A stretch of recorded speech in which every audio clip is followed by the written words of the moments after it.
B'investiment ta' 850,000 euro ġiet inawgurata residenza ġdida fil-komunità l persuni b'diżabilità bl-isem ta' Ġizimina.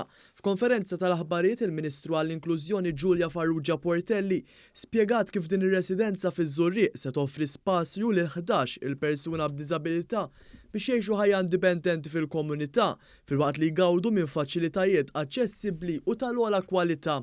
Il-kunċett huwa wieħed sempliċi kif 11 persuna f'dan il-każ b'diżabilità qed jgħixu ħajja indipendenti flimkien bħala familja u matul il-ġurnata jkunu jistgħu jagħmlu l-ġurnata tagħhom mod normali. Uħud minnhom saħansitra jmorru fuq il-post tax-xogħol u mbagħad wara jiġu hawnhekk u jingħaqdu mal-komplement ta' sħabhom u jagħmlu l-ikla ta' filgħaxija flimkien.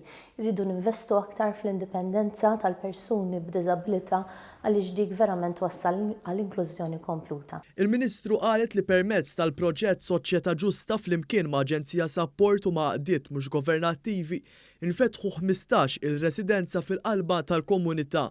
Minaħa tagħha l-kap eżekuttiv ta' Aġenzija Sapport Ruth Xiberras spjegat li Ġizimina tkompli turi l-pożittività tal-proġett Soċjetà Ġusta li bil-ftuħ ta' dawn ir-residenzi qed ikompli jagħti opportunità lil persuni b'diżabilità għal ambjent ta' familja.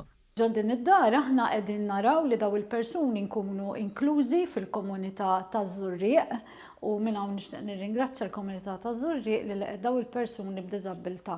Aħna niffollowjawhom pjan personalizzat kif ukoll ikonna tim multidisciplinarju li jiffollowja wkoll u jsegwi l-persuni b'diżabilità.